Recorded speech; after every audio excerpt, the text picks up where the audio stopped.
Hiya. You know those times in life? Subscribe and do whatever you're going to do, right?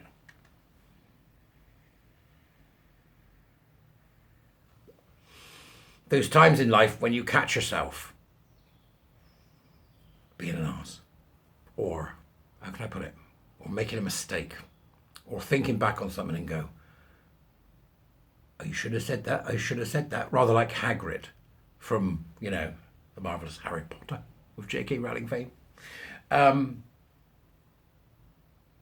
in that time, that period of reflection, I talk about reflection with people I teach a lot. And sometimes it's, a good idea if the teacher does some reflecting themselves. So I was sat having a coffee, and I realised that I probably misread something and not got it right, and what was it that happened, and how should I have reacted as me? And that perhaps my reactions were uncharacteristic of me, or perhaps my reactions were driven by emotion, or perhaps my reactions weren't necessarily thought through. And I think this can happen to the best of us. So I began to jot down a few thoughts about what had happened and what I thought about it, until I eventually came to a sort of conclusion. And this kind of learning diary that I encourage others to keep is not normally shared with others. It's purely for you. It's about your own reflection. But I thought that it might be an idea to share it with you, so maybe it will make some of you reflect.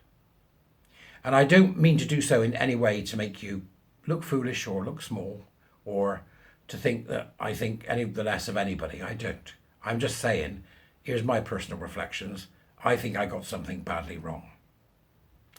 And I think it's possible that others have too, but I will leave that decision up to you, because all I can do is tell you where I'm at. That's all I can do.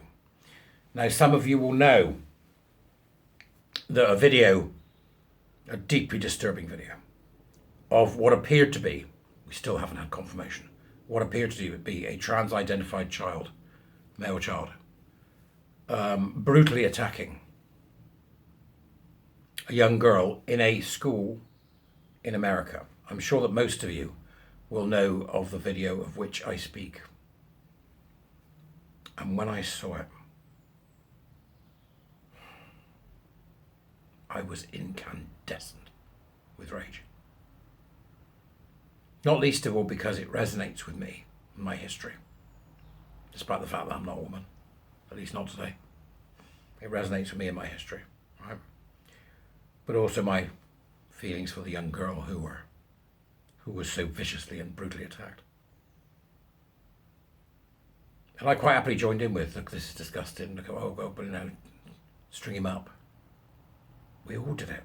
We sat there and went, string him up. I've seen, all of us have done it. This disgusting Tim, this disgusting creature. And I was sat, it hit me like a bolt of lightning.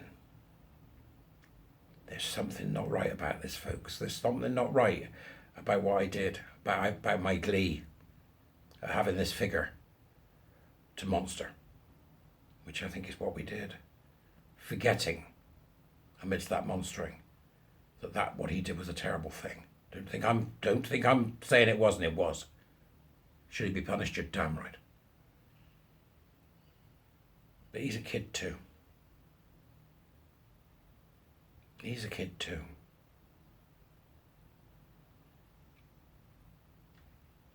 And if he's trans-identified, could have been me. Could have been me. Could have been any one of us.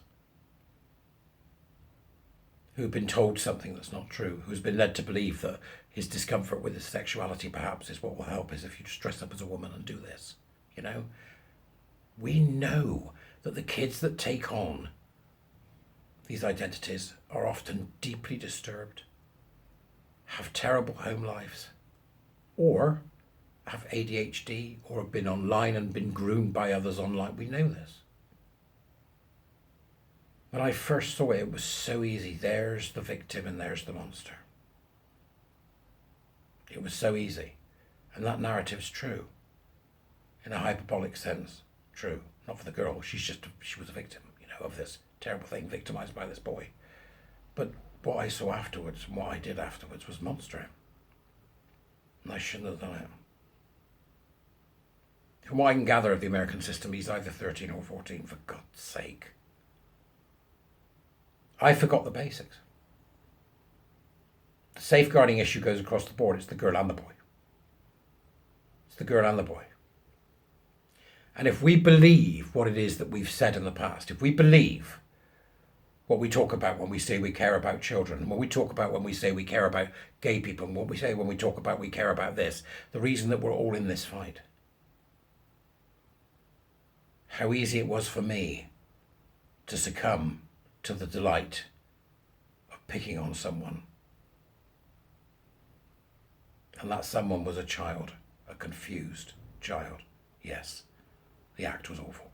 Yes, the child must be dealt with. But my God, shouldn't have reacted like I did. I shouldn't. I reacted from a purely emotional lens, and I'm usually really good at not doing that. So I was mad as hell with myself, sat there with my cup of tea, having a thought, doing a bit of reflection. I was fuming with me. Absolutely fuming.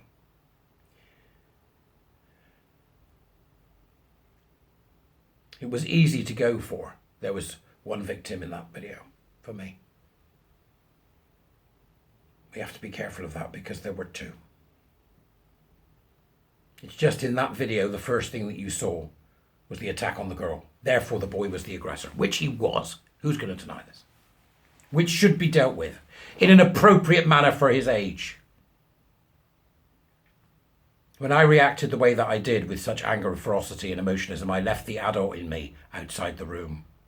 We don't do this. We don't do this. That's why I was thinking about it. This isn't what we do, That boy was damaged long before this happened. Who damaged him? Who got him online? Was it Tumblr? Was it TikTok? Who's lying to him about who he is? Is there a young gay man inside that simulacrum that's been built for him by others? By others. Adults, inevitably. Is there a boy inside that simulacrum? A gay boy like me? Or Menno? Or Dennis? Anyway, he hit me with a wallop. And I realised I'd taken part in some kind of Lord of the Flies nastiness. That was my reflection. I hope you'll reflect too. See you later.